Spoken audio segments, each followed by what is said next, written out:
अस्सलाम वालेकुम स्टूडेंट्स। आज का जो हमारा टॉपिक है वो है एनालाइज द प्रॉब्लम। हमने कुछ मेथड जो है वो प्रॉब्लम सॉल्विंग मेथड स्टार्ट किए हुए थे, जिसमें अब आज तीसरा स्टेप है एनालाइज द प्रॉब्लम। इसमें क्या होता है कि एक प्रॉब्लम है, अगर एक बड़ी प्रॉब्लम हमारे पास है, उसको सॉल्व करने का बेहतरीन तरीका ये होता है कि उसको सब प्रॉब्लम छोटी छोटी प्रॉब्लम्स में डिवाइड कर दिया जाए। इसको मज़ीद डिस्कस करते हैं अगली स्लाइड्स में। हमारे पास है कि प्रॉब्लम्स को डिकम्पोज़ किया जाता है। आपने पीछे साइंस सब्जेक्ट में डिकम्पोजिशन पढ़ी होगी, उसमें ये होता है कि एक जो केमिकल होता है वो मुख्तलिफ़ हिस्सों में तकसीम हो जाता है। यहाँ पर प्रॉब्लम्स क्या हो जाएंगी, डिकम्पोज़ हो जाएंगी। कैसे डिकम्पोज़ हो जाएंगी कि एक बड़ी प्रॉब्लम्स को हम छोटी छोटी प्रॉब्लम्स में डिवाइड कर लेते हैं।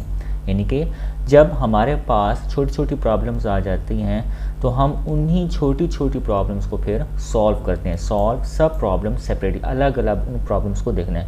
अब एक कॉमन सेंस की बात है कि एक बड़ी प्रॉब्लम को इकट्ठा सॉल्व करना नामुमकिन है या मुश्किल साबित हो सकता है, लेकिन अगर एक छोटी छोटी प्रॉब्लम्स हम कर लेते हैं, सब प्रॉब्लम हमारे पास आ जाती हैं, तो उनको अलग अलग अगर देखा जाता है तो ईज़िली मैनेजेबल होती हैं, leading to a simple solution, और सोल्यूशन हमारे पास ईज़िली हासिल हो सकता है। इसके लिए क्या होता है कि जो टेक्निक्स होती हैं वो उसको हम टॉप डाउन डिज़ाइन भी कहते हैं, या इसका दूसरा नाम है डिवाइड एंड कंकर रूल भी इसको कहते हैं। यानी कि सब प्रॉब्लम्स में एक प्रॉब्लम को कन्वर्ट करना क्या कहलाता है, डिवाइड एंड कंकर, या इसको टॉप डाउन डिज़ाइन भी कहते हैं। अब जो सब प्रॉब्लम्स में कन्वर्जन है, इस लिहाज से कुछ क्वेश्चन रेज होते हैं, जो क्वेश्चन मुख्तलिफ अक़साम के हो सकते हैं कि how many solutions are there to the given problem, कि एक हमारे पास प्रॉब्लम है तो उसके कितने सोल्यूशंस आ सकते हैं, और फिर हमारे पास जितने सोल्यूशंस आते हैं तो हमने क्या करना होता है कि उन सोल्यूशन में से जो बेस्ट सोल्यूशन होता है वो हमने क्या करना होता है, सिलेक्ट करना होता है अपने पर्पज़ के लिए, अपने प्रोजेक्ट के लिए, जो भी हम काम कर रहे हैं। नेक्स्ट हमारे पास है which one is the best solution. जो हमारे पास सोल्यूशंस आए हैं उनमें से बेस्ट सोल्यूशन कौन सा है, वो हम अपने पर्पज़ के लिए, अपने प्रोजेक्ट के लिए इस्तेमाल करते हैं। Can the problem be solve on computer, क्या जो प्रॉब्लम थी उसको कंप्यूटर के ज़रिए सॉल्व किया जा सकता है या नहीं। What are the input and output, के जो प्रॉब्लम्स हैं उसमें इनपुट क्या है, और जब हम सॉल्यूशंस निकालते हैं तो उस सॉल्यूशंस की आउटपुट किस तरीके से निकलती है, कौन सी आउटपुट निकलती है जिसको हमने चॉइस करना है, जिसको हमने यूज़ करना है।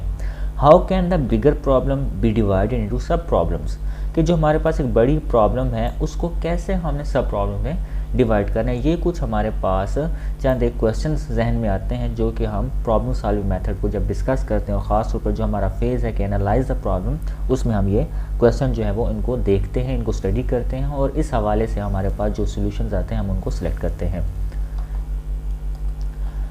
Design algorithm and draft flow chart, जो हमारा नेक्स्ट फेज़ है कि हम क्या करते हैं कि डिज़ाइन अल्गोरिदम और फिर उसी के हवाले से एक फ़्लो चार्ट बनाते हैं। तो सबसे पहले हम ये देख लेते हैं कि इसमें आपके पास अल्गोरिदम क्या चीज़ होती है, और इस अल्गोरिदम के रिलेटेड जो ड्राफ्ट फ्लो चार्ट है वो क्या होता है। तो अल्गोरिदम आप ऐसा समझें, एक स्टेप्स होते हैं, ठीक है। कोई भी टॉपिक है उसको अगर हम स्टेप वाइज स्टडी करते हैं तो वो हमारे लिए पढ़ना, हमारे लिए सीखना आसान हो जाता है। तो कोई भी प्रॉब्लम है, कोई भी सॉफ्टवेयर हमने बनाना है, कोई भी वेबसाइट बनानी, कोई भी चीज़ बनानी है, तो सबसे पहले हम क्या करते हैं, उसका अल्गोरिदम जो है वो डिज़ाइन करते हैं। यानी कि हम स्टेप को डिफ़ाइन कर लेते हैं कि हमने इस काम के लिए, इस प्रॉब्लम को सॉल्व करने के लिए कौन कौन से स्टेप हमने फॉलो करने हैं।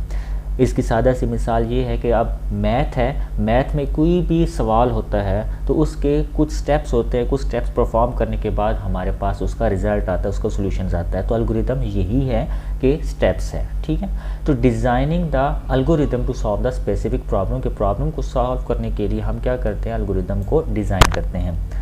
फिर हम वेरीफाई करते हैं कि क्या ये एल्गोरिदम प्रॉब्लम को सॉल्व कर पाएगा या नहीं।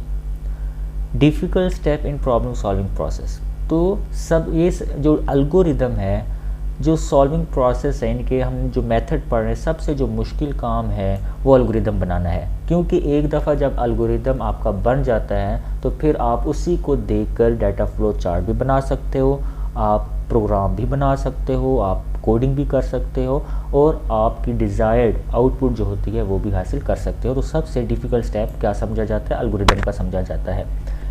Most computer algorithm perform at least 3 steps. तो अक्सर औकात बेसिकली 3 हमारे पास स्टेप्स होते हैं, वो हम देख लेते हैं कि सबसे पहले हमारे पास क्या होता है? गेट डाटा, कि हमारे पास जो पर्पज़ है, हमारे पास जो प्रोजेक्ट है, उसके लिहाज से डाटा हमने कौन कौन सा रखना है, जिसको हम आम हालात में उसको हम इनपुट का नाम भी देते हैं।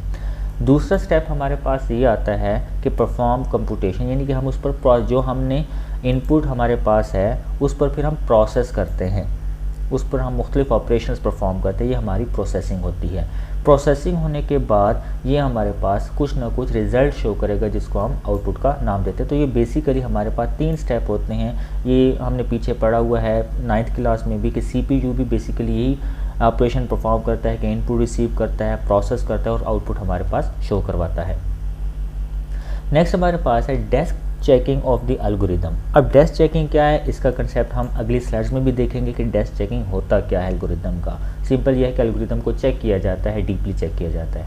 गिव डिजायर्ड आउटपुट और नॉट, क्या एल्गोरिदम हमने जो बनाया है उसकी आउटपुट हमारे मुताबिक आ रही है या नहीं, कुछ और तो रिजल्ट नहीं आ रहे, गलत रिजल्ट तो नहीं आ रहे। Time saving if we deeply study the steps of algorithm. हमने पीछे पढ़ा था कि एल्गोरिदम एक ऐसा स्टेप है जो सबसे डिफ़िकल्ट स्टेप है, क्योंकि इसमें अगर हमने ठीक तरह से अमल कर लिया, इस तरह से हमने ठीक स्टेप बना लिया अपने प्रॉब्लम सॉल्विंग को, तो ये हमारे पास आगे जाके बहुत ज़्यादा टाइम सेव करेगा। क्योंकि अगर दरमियान में इनके कोडिंग में, डिज़ाइनिंग में कहीं पर भी कोई इशू आ जाता है तो वहाँ पर चेंज करना मुश्किल हो जाता है। लिहाजा एल्गोरिदम पर टाइम जितना लगता है लगाएं, आगे जाकर हमारे पास टाइम बहुत ज़्यादा सेव हो जाता है इस लिहाज से। यहाँ पर चंद एक डेफिनेशंस हैं। डेफिनेशन ऑफ प्रॉम हम देखेंगे और डेफिनेशन ऑफ डेस्क चेकिंग देखेंगे।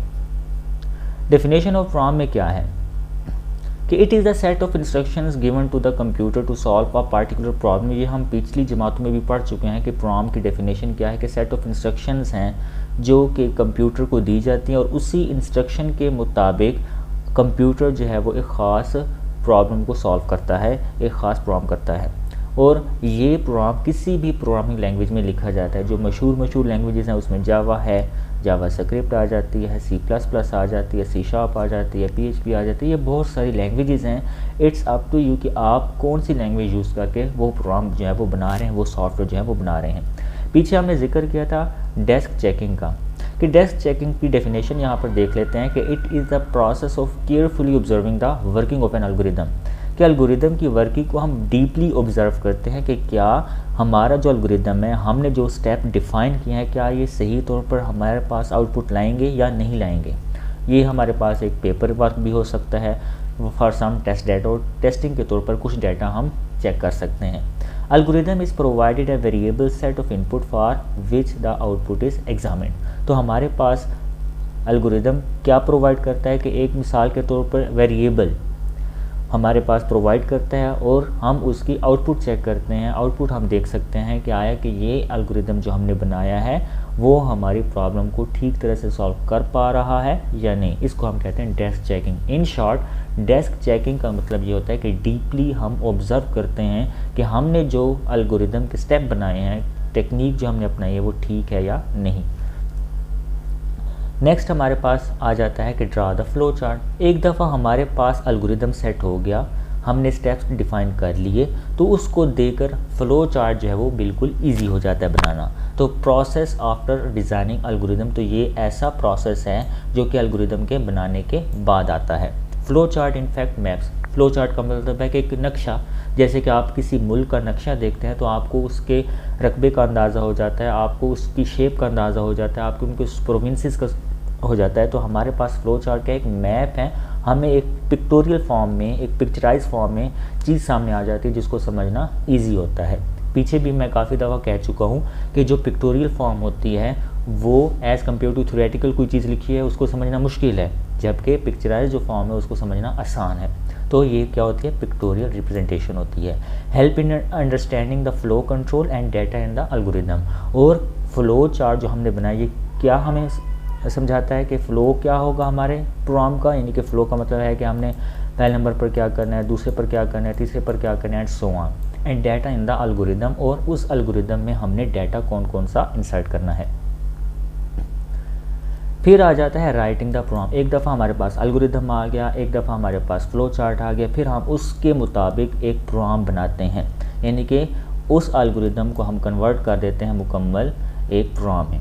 अब प्रोग्राम जो है वो किसी भी लैंग्वेज में लिखा जा सकता है। आप जावा यूज़ कर रहे हैं, C++, बहुत सारी कंप्यूटर लैंग्वेजेस हैं, आप किसी भी लैंग्वेज को सिलेक्ट करके आप वो प्रोग्राम बना सकते हैं उन एल्गोरिदम के मुताबिक। Syntax should be known to programmer. Syntax का मतलब ये होता है कि जैसे कि उर्दू है, जैसे कि इंग्लिश है, इसकी अपनी ग्रामर है, इसके अपने ग्रामर के रूल्स हैं। तो जो भी कंप्यूटर की लैंग्वेजेस होती हैं उसके भी अपने रूल्स होते हैं, कॉमा कहाँ पे लगना है, फुल स्टॉप कहाँ पे लगना है, कैपिटल जो लेटर है वो कहाँ पे आना है, स्मॉल लेटर कहाँ पे आने हैं, कीवर्ड्स क्या है, इनका ख्याल कैसे रखा जाता है, स्पेलिंग का। तो ये सारे किस में आते हैं, सिंटैक्स में आते हैं। उम्मीद है आपको ये लेक्चर समझ आ गया होगा। अगर किसी चीज़ का प्रॉब्लम है तो आप कमेंट सेक्शन में पूछ सकते हैं। थैंक यू एंड अल्लाह हाफिज़।